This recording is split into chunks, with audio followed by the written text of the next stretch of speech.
گزشتہ خطبے میں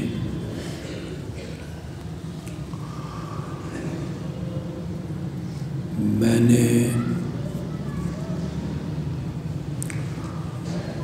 امت کے چند بزرگوں کا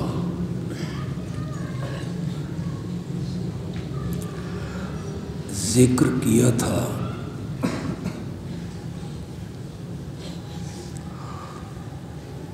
جن کے کردار سے اور جن کے عمل سے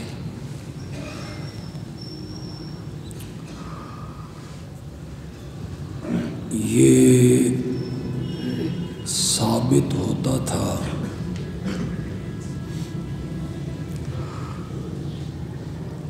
کہ وہ ہر معاملے میں نبی اکرم صلی اللہ علیہ وسلم کی سنت کے متبع تھے۔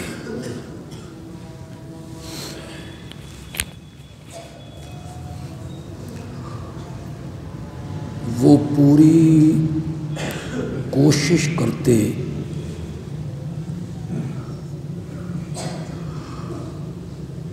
کہ ہمارا کوئی عمل اور کوئی کام سنت نبوی کے خلاف نہ ہو۔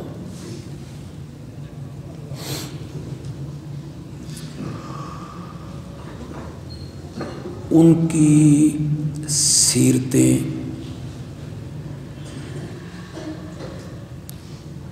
ان کی زندگی کے حالات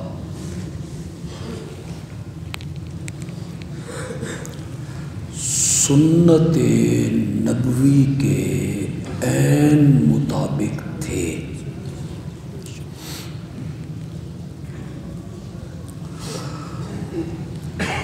جبکہ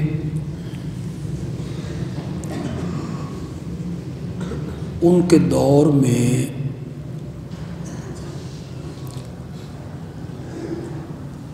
ترقی کے یہ مواقع نہیں تھے، سیرت کے عنوان سے اس قسم کے جلسے بھی نہیں تھے،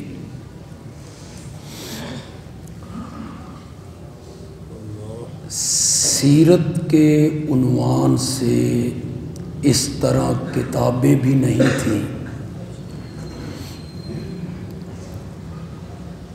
ذرائع ابلاغ یہ بھی نہیں تھے،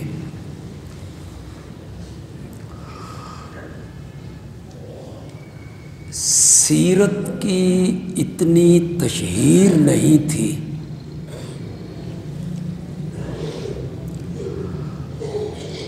مگر ان کی سیرتیں اعلیٰ بھی تھیں، اجلا بھی، اجلا بھی۔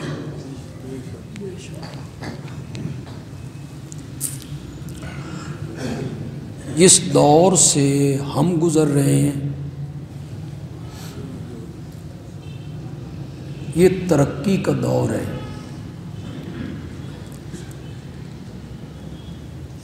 ذرائع ابلاغ ہیں، radio, T V, social media, press, speaker, اخبارات، رسائل، جرائد، جلسے، جلوس، تقریریں، نعتیں،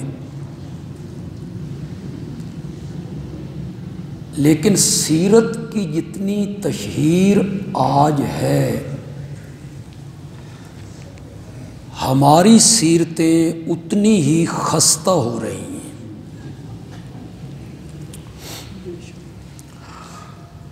کوئی تبدیلی ہمارے اندر پیدا نہیں ہو رہی، ہمارے عقائد، ہمارے اعمال، ہمارے افعال، ہمارا کردار، ہمارا رہن سہن، ہمارے معاملات، ہماری تجارت، سیاست، عدالت، حکومت سب سنت کے خلاف ہے۔ ہماری خوشی، غمی، مرنا، پرنا،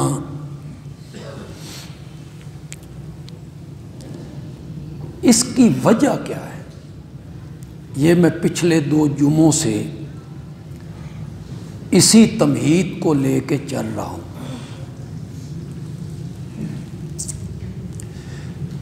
کہ ان لوگوں کے دور میں سیرت کی اتنی تشہیر نہیں، مگر ان کی سیرتیں اعلیٰ ہیں۔ بندہ سنتا ہے، پڑھتا ہے تو حیران ہو جاتا ہے۔ ہمارے ہاں سیرت کا بڑا چرچا ہے، جلوس ہیں، جلسے ہیں، نعرے ہیں، مگر ہماری سیرتیں اتنی ہی خراب ہیں، خستہ ہیں، ناگفتگو ہیں۔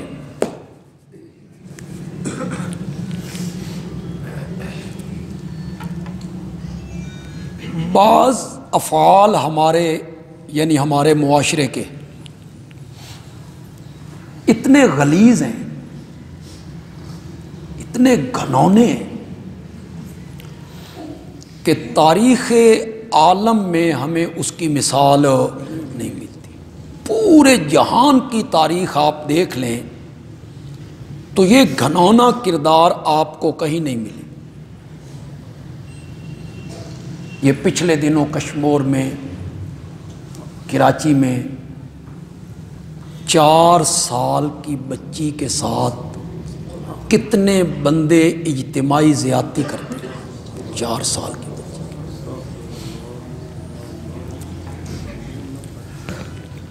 کلمہ پڑھتے ہیں،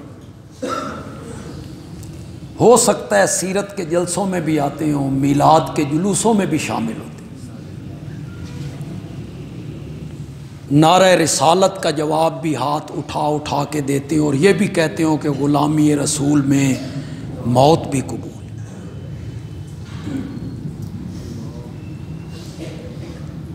پتہ نہیں آپ نے سوشل میڈیا پہ دیکھا یا نہیں دیکھا،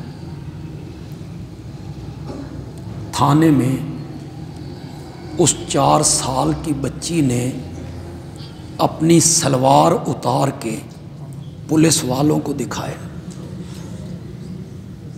کہ اس کے ساتھ کیا کیا گیا۔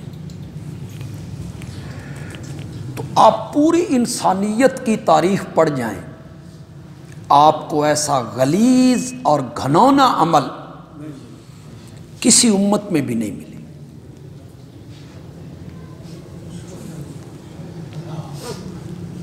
یہ کم تولنا، ملاوٹ کرنا، 2 نمبری کرنا، رشوت کا کاروبار، سود خوری، شراب نوشی، یہ تو پہلی امتوں بھی رہے، جاہلیت میں بھی یہ باتیں رہیں۔ قتل و غارت، ظلم، زیادتی، عورتوں کے حقوق کو پامال کرنا، ماں باپ کی نافرمانی، اولاد کے حقوق کی پامالی۔ لیکن یہ گھنونی بات کہ 7 سال کی بچی، 6 سال کی بچی، 5 سال کی بچی، اس کے ساتھ اجتماعی اس کی عصمت دری، اس کا سبب کیا ہے؟ عقائد ہمارے خراب ہیں، اعمال خراب ہیں، افعال خراب ہیں، کردار خراب ہے، معاملات خراب ہیں، لین دین میں ہم اتنے برے ہو گئے ہیں کہ شاید دور جاہلیت میں بھی یہ تصور نہ ہو۔ قرض کا لین دین ہے، باقی معاملات ہیں، یتیموں کے حقوق ہیں، دوسروں کے حقوق کی پامالی ہے، دوسروں کے حقوق کو پاؤں کے نیچے روندنا ہے۔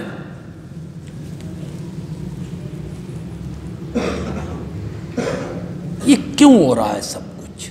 ہماری سیرتیں اتنی کیوں گر گئی ہیں جبکہ ہم سیرت کے جلسے بھی سنتے ہیں، سوشل میڈیا پہ بھی دیکھتے ہیں، ذرائع ابلاغ میں بھی سنتے رہتے ہیں، اخبارات میں بھی فیچر چھپتے ہیں، مختلف رسائل ہیں، جرائد ہیں، لیکچر ہیں، سیمینار ہیں۔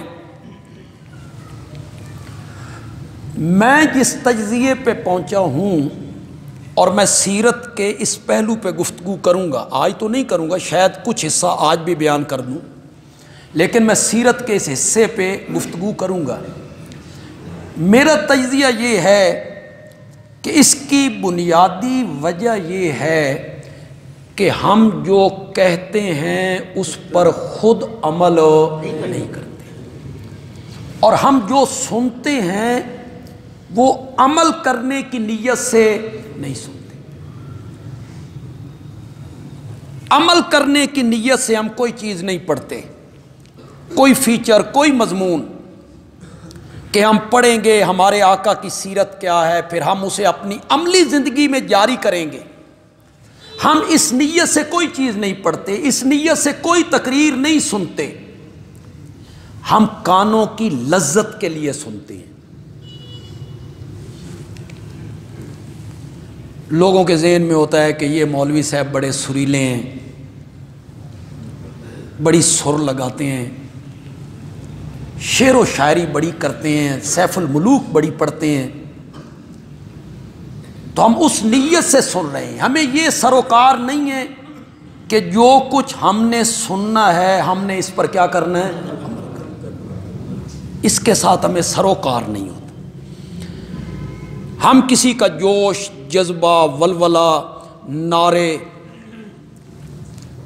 وہ کانوں کی جو لذت ہے نا، بس صرف اس کے لیے ہم خطاب سنتے رہتے ہیں، تقریریں سنتے رہتے ہیں، علماء کرتے رہتے ہیں، خطیب کرتے رہتے ہیں، نہ بیان کرنے والے کا اس پہ عمل ہوتا ہے اور نہ سننے والے اس پر عمل کرنے کی زحمت گوارا کرتے۔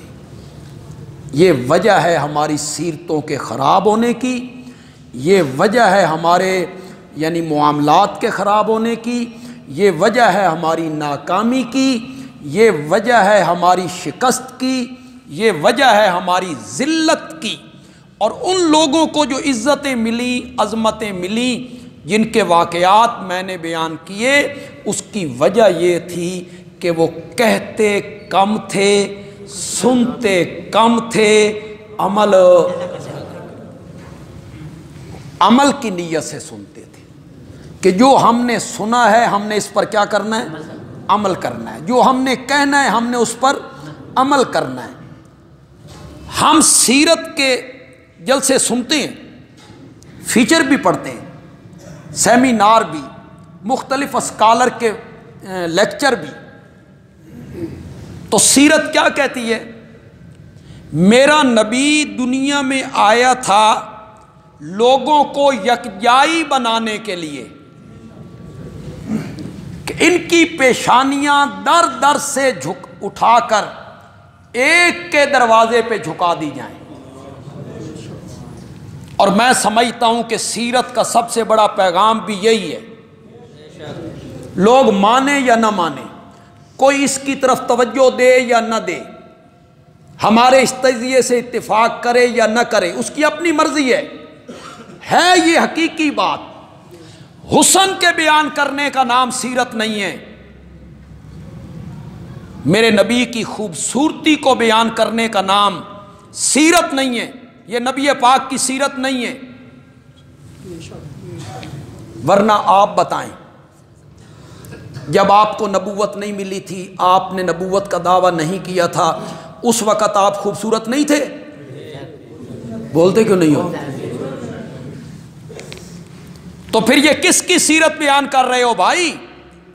حسین تو آپ پہلے بھی تھے، جمیل تو آپ پہلے بھی تھے، خوبصورت تو آپ پہلے بھی تھے، زلفیں بھی خوبصورت ہیں، رنگ بھی خوبصورت ہے، دانت مبارک بھی خوبصورت ہیں، یہ ساری چیزیں موجود ہیں، تو اس کے بیان کرنے کا نام سیرت النبی ہے؟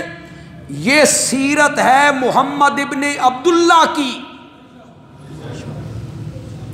اور میں جس سیرت کے حصے کو آپ کے سامنے رکھ رہا ہوں وہ سیرت ہے محمد الرسول اللہ کی۔ یہاں سے یہ پیغام سنانا میرے نبی نے شروع کیا تھا۔ حالات بدل گئے تھے جب میرے نبی نے یہ پیغام سنایا، رسالت کا پیغام سنایا، وہاں سے میرے نبی کی سیرت کی ابتدا ہوئی تھی۔ حسن تو پہلے بھی تھا، جمیل تو پہلے بھی تھے، امین بھی تھے، صادق بھی تھے، شرافت بھی تھی، حیا بھی تھا، ساری خوبیاں موجود ہیں۔ پتہ نہیں کتنے میرے جملے کو آپ سمجھیں گے۔ سارے کمال موجود ہیں، ساری خوبیاں موجود ہیں، سارے اوصاف موجود ہیں۔ حسن بھی ہے، جمال بھی ہے، رعنائی بھی ہے، خوبصورتی بھی ہے، امانت بھی، دیانت بھی، صداقت بھی، شرافت بھی، زلفیں بھی خوبصورت ہیں، رنگ بھی خوبصورت ہے۔ لیکن 40 سال تک مکے سے باہر کوئی بندہ میرے نبی کو جانتا بھی نہیں ہے۔ نہ طائف والے جانتے ہیں، نہ جدے والے جانتے ہیں، نہ مدینے والے جانتے ہیں، نہ عراق والے، نہ شام والے، نہ حبش، کسی کو کوئی پتہ نہیں کہ مکے میں کوئی محمد ہوتا ہے، عبد المطلب کا پوتا ہے، کوئی بندہ نہیں جانتا۔ ساری خوبیاں، سارے اوصاف، سارے کمال کے باوجود مکے سے باہر کوئی نہیں جانتا۔ اور جب میرے نبی نے پیغام سنانا شروع کیا تو پھر فرش تو فرش رہ گیا، عرش پہ بھی میرے نبی کے نام کی دھومیں مچ گئی تھی۔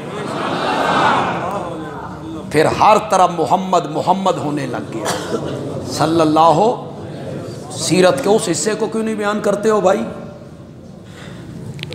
ساری تقریر حسن و جمال میں بیان کر کے ختم کر دیتے ہو۔ جہاں سے میرے نبی کی اصل سیرت شروع ہو رہی ہے وہاں تمہیں سانپ سونگھ جاتا ہے۔ میرے نبی کی سیرت کی ابتدا ہوئی تھی اس دن جب میرا نبی کوہ صفا پہ آیا تھا اور میرے نبی نے اعلان نبوت کر کے اللہ کا پیغام سنایا تھا، قولوا لا الہ الا اللہ۔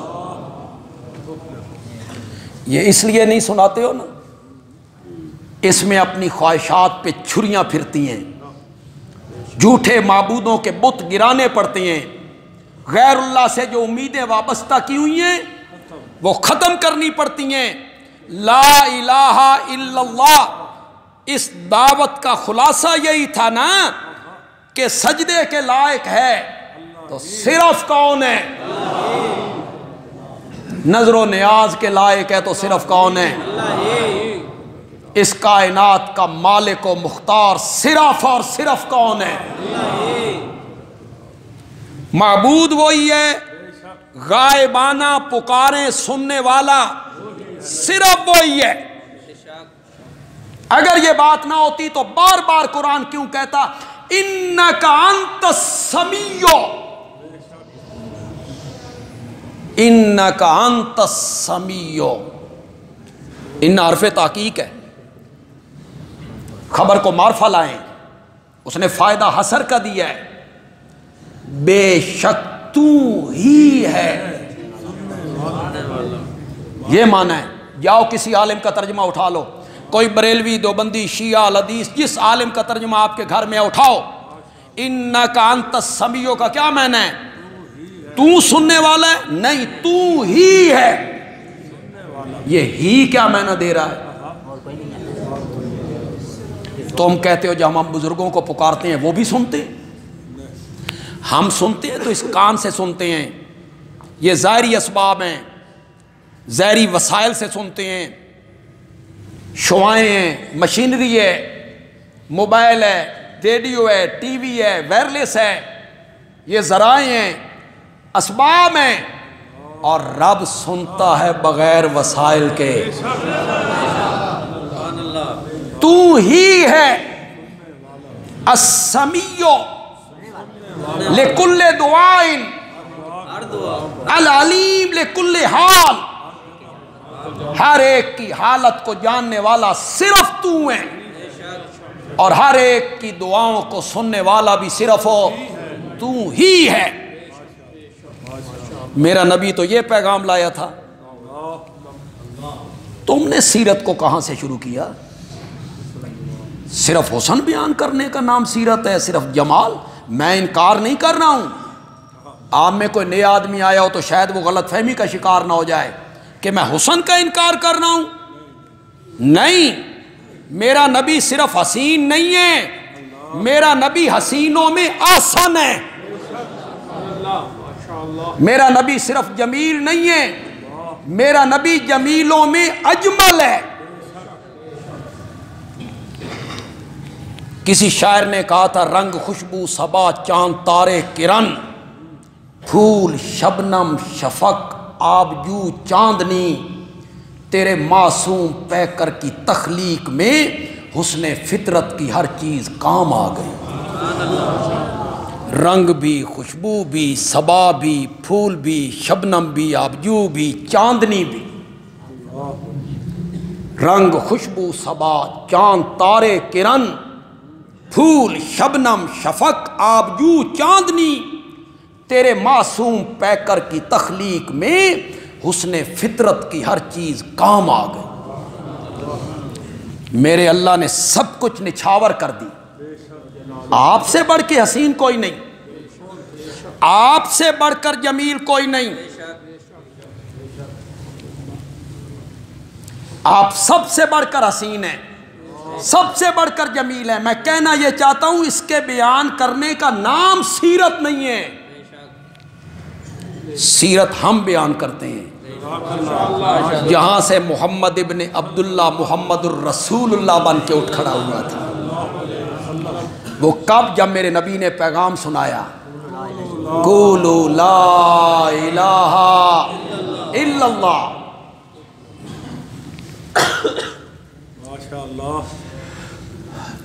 ذکر نہیں کرنا چاہیے، مرے ہوئوں کو تو ویسے نہیں کرنا چاہیے۔ ایک مولانا نے کہا کہ یہ وہابی جو ہیں، تم لوگوں کو یہی پیغام دے رہے ہو کہ سب کچھ کرنے والا اللہ ہے، سب اسی کے محتاج ہیں، اس کے سوا کوئی کچھ نہیں کر سکتا، تم لوگوں کو یہ سنا رہے ہو؟ طنزیہ لہجے میں کہا۔ مولانا اللہ کے پاس جا چکے ہیں۔ یہ میں نہیں کہتا، قرآن کہتا ہے۔ اللہ تمہیں قرآن پڑھنے کی توفیق دے۔ یہ قرآن کہتا ہے، للہ ملک السماوات والارض تبارک الذی بیدہ الملک قل اللہم مالک الملک تؤتی الملک من تشاء وتنزع الملک ممن تشاء وتعز من تشاء بیدک الخیر۔ بیدک الخیر کا کیا معنی ہے؟ بھلائی تیرے ہاتھ میں۔ یہ معنی نہیں ہے، عربی گرامر کے حساب سے یہ معنی نہیں ہے۔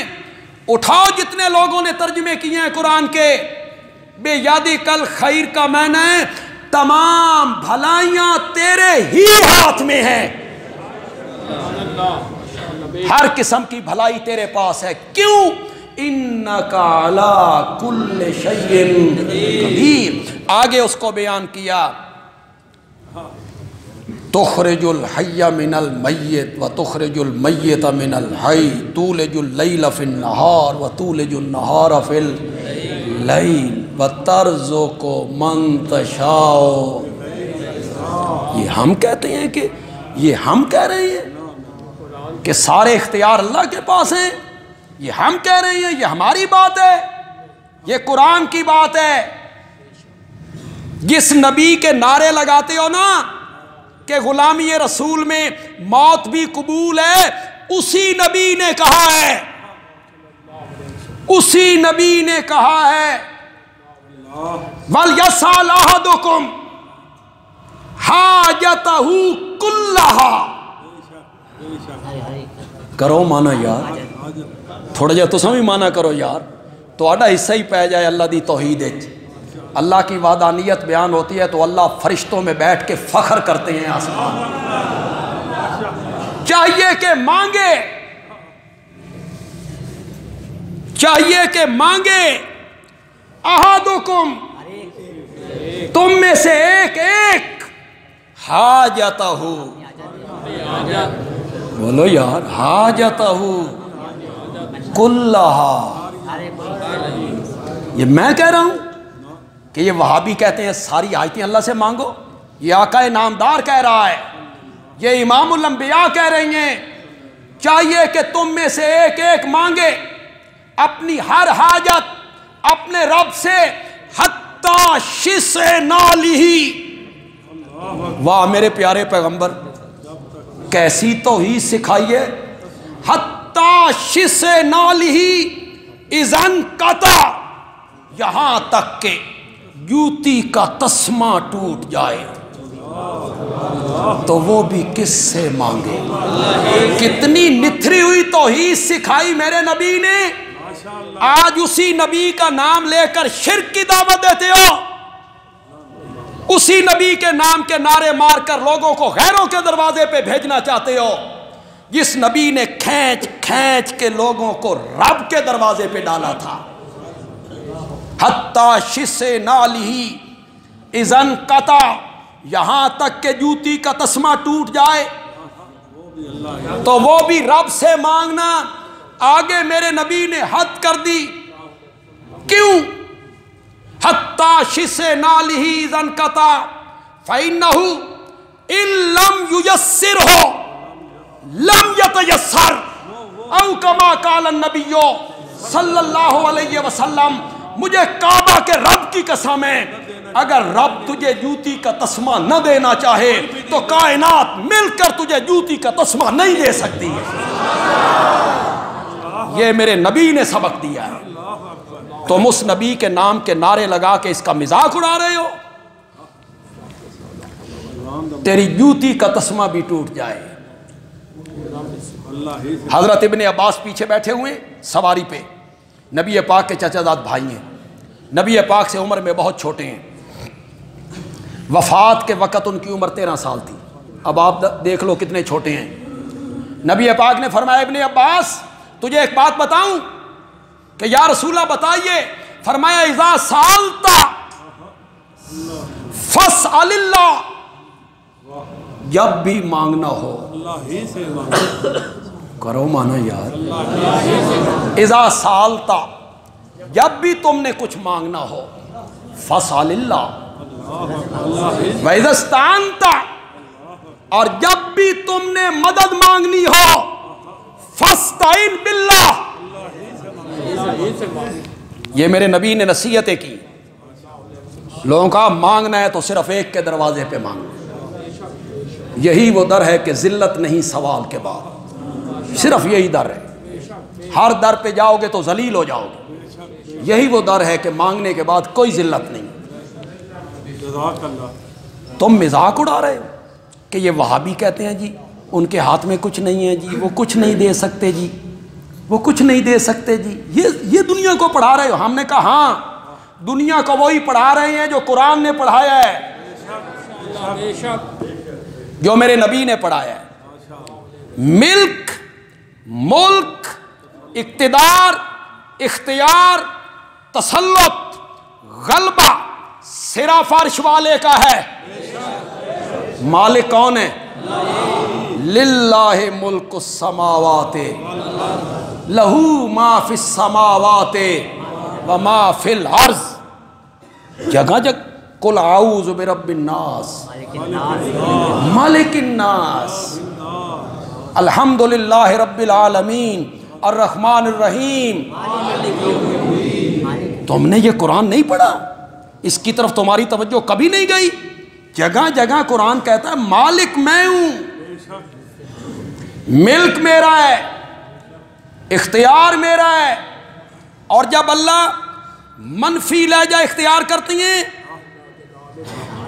یہ تو اپنے ملک کا ذکر کیا نا، اس کو کہتے ہیں مثبت لہجہ، اور جب منفی لہجہ اختیار کیا فرمایا جن کو میرے سوا تم حاجات میں اور مشکلات میں، تکلیفوں میں اور دکھوں میں، غموں میں گھر کر جن کو تم پکارتے ہو شفائیں لینے کے لیے، مقدمے سے رہائیاں لینے کے لیے، بیٹے لینے کے لیے، لا یملکون مثقال ذرۃ،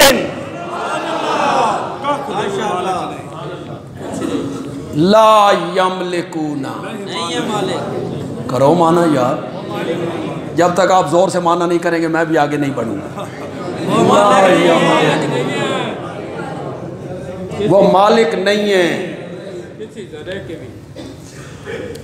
تو کہتا ہے، یہ وہابی بیان کرتے ہیں کہ وہ کچھ نہیں دے سکتے، ان کے ہاتھ پلے کچھ نہیں۔ میں کہتا ہوں، یہ تو قرآن کہتا ہے لا یملکون مثقال ذرۃ، وہ ایک ذرے کے برابر کسی چیز کے مالک نہیں ہے۔ پھر سورۃ فاطر میں کہا والذین تدعون من دونہ، جن کو میرے سوا تم پکارتے ہو، ما یملکون من قطمیر، ما یملکون، وہ مالک نہیں ہیں، من قطمیر، کھجور کی گٹھلی کے اوپر جو ایک باریک سا پردہ ہوتا ہے، وہ اس پردے کے بھی مالک نہیں۔ رب نے بھی بھائی مشرکاں دے پلے ککھ نہیں چھوڑا، ککھ نہیں چھوڑا۔ یہ کہتا ہے چھپر پھاڑ کے دیتے، مجھے جو کچھ دے رکھا ہے میرے حضرت صاحب کی نظر کرم ہے، میری جھولی فلاں بھریں گے۔ اللہ نے فرمایا کھجور کی گٹھلی کے اوپر جو ایک باریک سا پردہ ہے، اس کے بھی مالک نہیں ہے، جس پردے کی کوئی قیمت نہیں۔ کروڑ پردے اکٹھے کرو پھر بھی قیمت کوئی نہیں۔ یہ تمہارے نقطۂ نظر سے ہے، اور ہمارے نقطۂ نظر سے اللہ نے فرمایا ہم نے یہ پردہ اس لیے چڑھایا تاکہ کھجور کی جو کھٹاس ہے نا، وہ کھجور کی مٹھاس کی طرف نہ چلی جائے۔ مالک پھر کون ہوا؟ اختیار کس کا ہوا؟ جس نے پردہ لگا کے اس کھٹاس مٹھاس کو روک لیا۔ ما یملکون من قطمیر، کبھی آپ نے غور کی؟ اللہ یہ بھی کہہ سکتے تھے ما یملکون من ذرۃ ما یملکون من شیء، وہ ایک ذرے کے مالک نہیں، ککھ دے مالک نہیں، یوں تو کہہ سکتے تھے۔ کھجور پسند آ جائے بات تو پھر سبحان اللہ تو بنے گی۔ کھجور، گٹھلی، پردہ، مولانا حسین علی بولے، مولانا حسین علی نے کہا اللہ نے یہ مثال دے کے سمجھایا، قبر کو سمجھو کھجور کی طرح، گٹھلی کو سمجھو میت کی طرح، پردے کو سمجھو کفن کی طرح۔ میرے سوا جن کو تم پکارتے ہو وہ تو اپنے کفنوں کے بھی مالک، ان کے تو کفن بھی ان کے اختیار میں۔ جاؤ فقہ کی کتابیں اٹھاؤ، فقہ تو دونوں طبقوں کی ایک ہی ہے نا، فقہ حنفی۔ جاؤ ہدایہ اٹھاؤ، قدوری اٹھاؤ، کنز اٹھاؤ، شرح وقایہ اٹھاؤ، قاضی خان اٹھاؤ، بحر الرائق اٹھاؤ، عالمگیری، کوئی سی کتاب اٹھاؤ، یہ لکھا ہوا نہ ملے بندیالوی کا گریبان آ کے پکڑو کہ میت اپنے کفن کا مالک نہیں ہوتا، کفن میت کی ملکیت نہیں ہے۔ اللہ نے فرمایا جن کو تم پکارتے ہو حاجت روا مشکل کشا سمجھ کے، وہ تو اپنے کفنوں کے مالک بھی۔ چلو یار یہ تو توحید ایک موضوع ہی ایسا ہے، ہم تھوڑے سے ادھر نکل آئے۔ موضوع اصل میرا یہ نہیں ہے، موضوع میں کیا بیان کر رہا ہوں کہ جو ہم سنتے ہیں کہتے ہیں اس پر ہمارا عمل نہیں ہوتا، اس لیے ہماری سیرتیں کیا ہو رہی ہیں؟ خراب ہو رہی ہیں۔ نبی پاک کی سیرت یہ تھی کہ انہوں نے یکجائی بنائی، ایک کے دروازے پہ آ جاؤ، جھکنا ہے تو اسی کے سامنے، نظر و نیاز دینی ہے تو اسی کے نام کی۔ ہم نے اس رستے کو چھوڑا، ہم نے شرک کی راہیں اختیار کر، ہم در در پہ جھکنے لگے، غیر اللہ کی نظریں دینے لگے، غیر اللہ کو مالک سمجھنے لگے، مختار سمجھنے لگے۔ ہم نے تقریروں میں یہ سنا، کتابوں میں یہ پڑھا، مختلف جگہوں پہ یہ لکھا ہوا دیکھا کہ میرے آقا نے فرمایا من غشا فلیس منا، جس نے ملاوٹ کی او میرا نہیں۔ فلیس منا کا میں معنی کرتا ہوں، لوگ معنی کرتے ہیں ہم میں سے نہیں، اس میں اتنا تنتنا نہیں، تنتنا اس میں وہ میرا نہیں، وہ ساڈا نہیں، جائے اپنا رشتہ جس سے جا کے جوڑتا ہے جوڑے، او میرا نہیں۔ کون کہہ رہا ہے؟ حوض کوثر کا ساقی کہہ رہا ہے۔ میں نے تو بڑا اشارہ کر دیا یار، حوض کوثر کا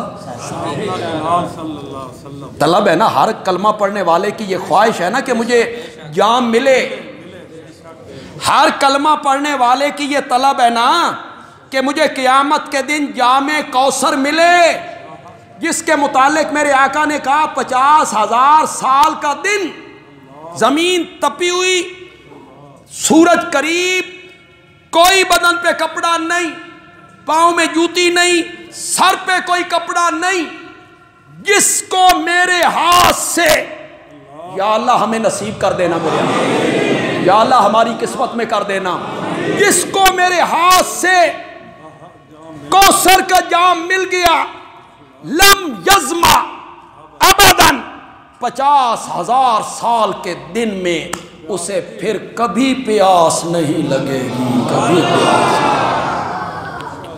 وہ کہہ رہا ہے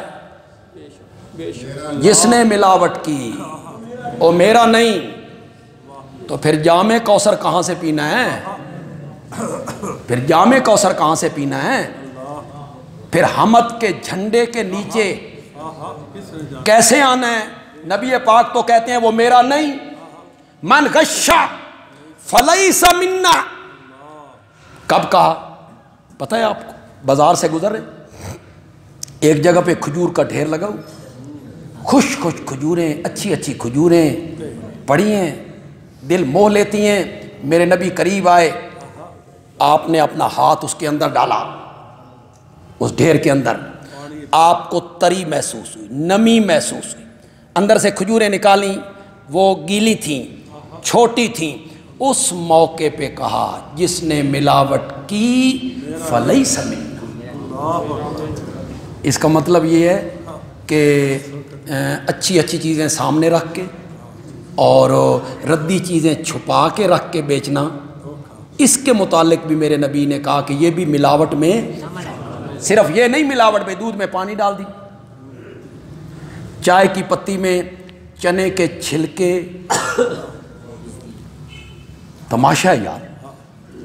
اور یہ پاکستان ہے، پتہ نہیں میں نے یہاں کہا نہیں کہا، میں اکثر تقریروں میں یہ بات کہہ رہا ہوں، پتہ نہیں یہاں بھی کہا ہو بھئی دودھ میں لیکن پہلے معذرت کر لیتا ہوں یار، معذرت بھئی، اگر کوئی میرے اس لفظ کی زد میں آ جائے، یہاں کوئی بندہ بیٹھا ہو وہ زد میں آ جائے، میں معافی پہلے مانگتا ہوں، میں کسی کو نشانہ نہیں بنا، خدا گواہ یہ قرآن میرے سامنے، میں مطلق بات کہہ رہا ہوں، مطلق بات کہہ رہا ہوں۔ دودھ میں پانی ڈال رہا ہے، ہوٹل کا نام ہے مدینہ ہوٹل، کیا؟ واہ، پاکستانیوں کے آپ کام دیکھیں ذرا، ملاوٹ کر رہا ہے۔ ہوٹل کا کیا نام ہے؟ مدینہ ہوٹل۔ چائے کی پتی 2 نمبر، مکہ جرنل سٹور، نام دیکھیں آپ، مکہ جرنل سٹور۔ پیٹرول پمپ، پیمانہ بھی کم ہے، ملاوٹ بھی، بسم اللہ پیٹرول پمپ، نام کیا رکھا ہوا ہے؟ بسم اللہ پیٹرول۔ اسی پہ مر گئے ہو یار، ناموں پہ، زہری نمود و نمائش پہ، مدینہ ہوٹل رکھ کے کام بھی تو وہی کرو نا، لیکن اتنے مدینے دی ریاست دا نعرہ مار کے بندہ کام نہیں کرتا۔ مدینہ ہوٹل نام رکھ کے کسی نے کام کیا کرنا ہے؟ مکہ جنرل سٹور، بڑی اچھی ایک چائے کی پتی ہے، میں خود چائے کا بڑا شوقین آدمی، پیتا صرف 2 دفعہ ہوں لیکن پیتا اچھی ہوں۔ بہر مجھے سب سے زیادہ تکلیف یہی رہتی ہے کہ مجھے مزاج کے مطابق چائے نہیں ملتی۔ انہوں نے میں جس طرح پتی آکھا ہو وہ آکھ دینے تو اسی مہینہ پورے پانے اتنی پتی تھے۔ پتی ایک جگہ سے خریدی، اللہ اکبر، جن سے خریدی کیا کہوں یار، کوئی عام بندے نہیں تھے، بڑے نیک سالے۔ پتی خریدی گئی، 15 دیہڑی میرے گھر نہ لڑائی رہی، یہ جاج بھول گئے ہو کی ہو گیا جی؟ کبھی دودھ والے کی شکایت ہوتی ہے بھئی دودھ اچھا نہیں، بعد میں بات کھلی بھئی پتی کیا ہے، اور ملتی بھی وہ 900 کی کلو ہے، لیکن وہ 2 نمبر۔ انا للہ ہے، اس دن سے بڑا اعتماد اٹھا یار۔ سالے لوگ، نیک لوگ، نیکی کا لیبل لگا کے 2 نمبر کام، نام و نمائش پہ بس مر گئے پاکستانی۔ کفن ملنا چاہیے آب زمزم سے دھلا ہوا، وہ پہن کے ہم چلے گئے نا، ساری زندگی سود کھایا، رشوت لی، حرام خوری کی، کم تولا۔ اللہ تعالیٰ کہیں گے فرشتوں کو اے آب زمزم دا کفن پا کے آ گیا یار، اے غریب آیا غریب، اس کے پاس آب زمزم کا کفن نہیں، اس نو جہنم میں سوٹ۔ تو اللہ کے عدل کے خلاف ہے میاں، اور یہ اللہ کے عدل کے خلاف ہے۔ اللہ عادل نہیں رہتا، منصف نہیں رہتا، اللہ امیر لوگوں کو بخش دے۔ آب زمزم کا پہنا ہوا کفن یہ بندے کو نہیں بخشواتا، بخشش ہوگی ایمان پر اور اعمال صالحہ پر، چاہے کفن ملے یا سفید چادر اوپر ڈال کے دفن کر دو، ایمان ٹھیک ہے، عمل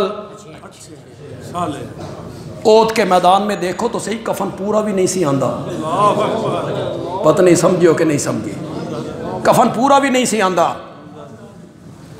اور میرے نبی نے جنت میں ان کا محل بھی دیکھ لیا، اور جو میرے نبی کا کرتا لے کے چلا گیا قبر میں،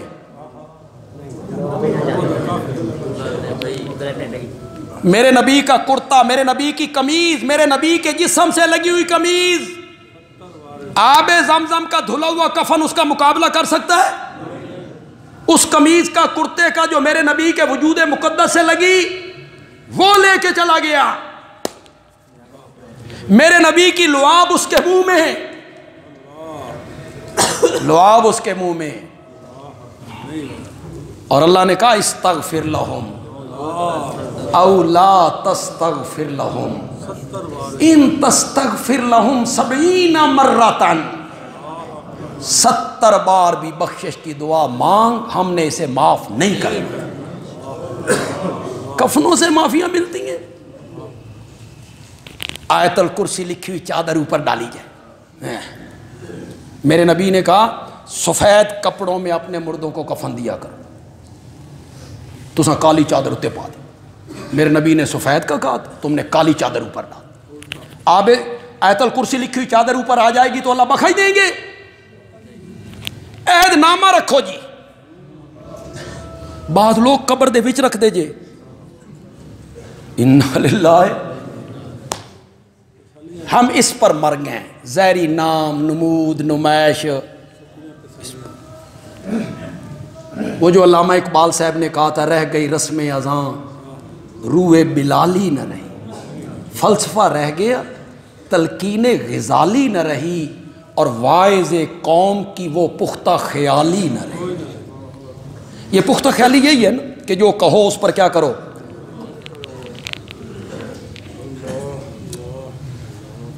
ملاوٹ صرف یہ نہیں ہے،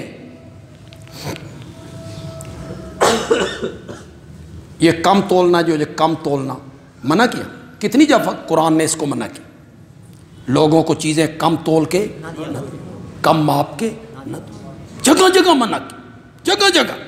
حضرت شعیب کی قوم کا ذکر نہیں کیا، ان پر عذاب آنے کا جو سبب تھا شرک کے بعد وہ یہی تھا نا، سورۃ اعراف پڑھو، سورۃ ہود پڑھو، حضرت شعیب منع کرتے تھے اپنی قوم کو پورا تولو، لوگوں کو ان کی چیزیں گھٹا کے مت دو۔ آج بولو، ہم سنتے ہیں، پڑھتے ہیں، نعرے بھی لگاتے ہیں، غلامی رسول میں موت بھی قبول ہے، تو یہ کم کون تولتے ہیں؟ ہندو، سکھ۔ غلامی رسول میں داڑھی قبول نہیں، نہ وہ نہیں، وہ صاف ہے۔ غلامی رسول میں کیا قبول ہے؟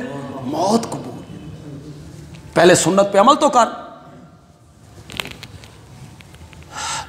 تو ہم سنتے ہیں یہ جو ملاوٹ کرنے والے لوگ ہیں، یہ جو کم تولنے والے لوگ ہیں، یہ جو کم ماپنے والے لوگ ہیں، یہ مسلمان نہیں ہیں، مسلمان ہیں، کلمہ پڑھتے ہیں، میرے نبی کے نام کے نعرے بھی لگاتے ہیں، میلاد النبی کے دن دکان جھنڈیوں سے سجاتے ہیں، جھنڈے بھی لگاتے ہیں، آتش بازی بھی، لائٹنگ بھی، مولانا کے گلے میں ہزار ہزار کے، پھر مولانا وہاں کھڑے ہو کے سند عطا کرتے ہیں، جنہوں نے آج جھنڈیاں زیادہ لگائی ہیں نبی ان پر کیا ہو گیا۔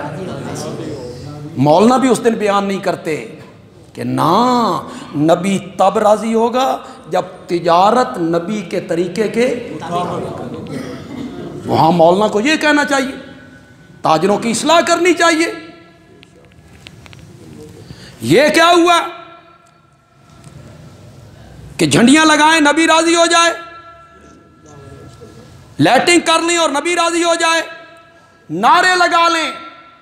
اس دفعہ تو حد ہو گئی ہے یار۔ آپ نے دیکھا ہوگا سوشل میڈیا پہ ماڈل بنائے گئے بیت اللہ کے، پھر مسجد نبوی کے، اور پھر چہرے پہ سنت رسول بھی ہے، پگڑی بھی ہے، عمر بھی بڑھاپے کو چھو رہی ہے، ادھر قوالی لگی ہوئی ہے، اور وہ کس کے نام پر؟ ان الذین اتخذوا دینہم لہوا ولعبا۔ قرآن نے جو یہودیوں کے نقشے کھینچے ہیں نا، خدا دی قسم ہے بڑے نقشے کھینچے، ذکر یہودیوں کی ہے، ان الذین اتخذوا دینہم لہوا ولعبا، جن لوگوں نے اپنے دین کو کھیل اور یہ کھیل تماشا نہیں، کھیل تماشا ہی ہے، ناچنا کودنا، ماڈل بنانا، بیت اللہ کا ماڈل بنا کے ان کے گرد گرد طواف کرنا، روضہ رسول کا ماڈل بنا کے اسے چومنا، یہ سارا کھیل تماشا ہے نا، یہ حقیقت تو نہیں ہے نا۔ میرے عرض کرنے کا مقصد یہ ہے کہ ہماری سیرتیں اس لیے برباد ہو رہی ہیں کہ ہم جو کہتے ہیں اور جو سنتے ہیں اس پہ ہمارا عمل، ہم صرف کانوں کی لذت کے لیے سن کے چلے جاتے ہیں، ہم نعرے لگانے کے بڑے شوقین ہیں، عمل ہم نہیں کرتے۔ ہماری شریعت نے کہا، میرے نبی نے کہا کم نہ تولو، کم نہ ماپو، قرآن نے کہا سود چھوڑ دو، کہا یا نہیں کہا؟ بولتے کیوں نہیں ہو؟ چھوڑ دو سود، جو باقی سود ہے ختم کرو۔ آگے سنو، خدا کی قسم کسی جرم پر اتنے سخت لفظ اللہ نے استعمال نہیں کی، زنا پہ بھی نہیں، ڈاکہ نہیں، قتل، اتنے سخت لفظ کسی جرم پہ استعمال نہیں ہوئے جو سود خوری پر استعمال ہوئے۔ چھوڑ دو سود کھانا، لینا دینا، نہیں چھوڑتے ہو تو اللہ اور اللہ کے رسول کے ساتھ پھر اعلان جنگ ہے۔ کس کے ساتھ اعلان جنگ؟ جنگ دوستوں سے ہوتی ہے؟ بولتے کیوں نہیں ہو آپ؟ بولتے کیوں نہیں ہو؟ قرآن تو کہتا ہے کہ جو سود کھانے والے ہیں، جو میرے اور میرے نبی کے دشمن ہیں، میں اعلان جنگ کرتا ہوں، میرے ساتھ ہے ان کی جنگ۔ تو آج جو سودی کاروبار ہے، سود کا لین دین ہے، یہ وہی لوگ نہیں کر رہے ہیں جو نعرے لگاتے ہیں غلامی رسول میں موت بھی قبول، وہی لوگ کر رہے ہیں۔ کوئی ہندو تو نہیں کر رہے ہیں ہمارے ملک میں، مسلمان ہی کر رہے ہیں۔ تو ہم جو کہتے ہیں، جو سنتے ہیں، جو قرآن میں پڑھتے ہیں، ہم عمل کرنے کے لیے یہ کام نہیں کرتے، عمل کرنے کے لیے کرنا چاہیے۔ رشوت ہے، رشوت، الراشی والمرتشی کلاہما فی النار۔ راشی کہتے ہیں رشوت دینے والے کو، ہمارے ہاں غلط مشہور ہے فلاں افسر بڑا راشی ہے، وہ تو لیتا ہے۔ اور راشی کس کو کہتے ہیں؟ رشوت دینے والا۔ مرتشی لینے والا۔ دینے والا اور لینے والا کلاہما فی النار۔ یہ حدیث کس مومن کو یاد نہیں؟ نہیں یاد کسی کو؟ سب کو یاد ہے۔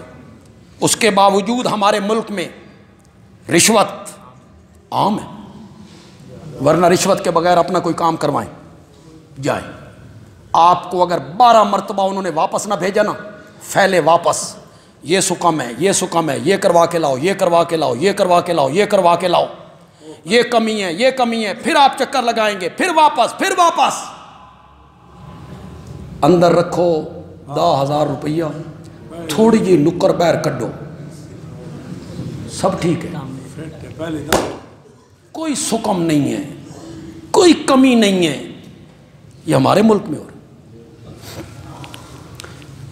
یہ نئی حکومت آئی تو ہم نے بھی امیدیں باندھی، میں نے خود امیدیں باندھی،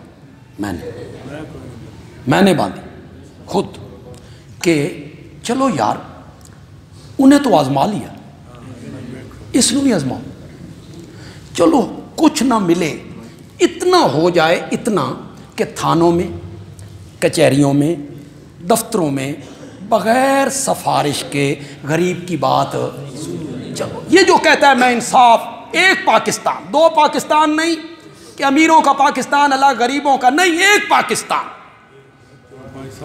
تو یہی ایک امید تھی کہ چلو یار دفتروں میں کسی کی سنوائی ہو جائے، عدل کی کوئی بات ہو، رشوت ختم ہو۔ لیکن وہ تو تبدیلی آ گئی، پہلے رشوت کم تھی، زیادہ ہو گئی۔ پہلے ریٹ چیزوں کے اور تھے، اب اور زیادہ۔ میں خود شوگر کا مریض ہوں، میری اپنی دوائی جو تقریباً 1100 کی آیا کرتی تھی، وہ میں 2100 کی لے رہا ہوں۔ میں تو دعاواں دینی ہی دینی ہے،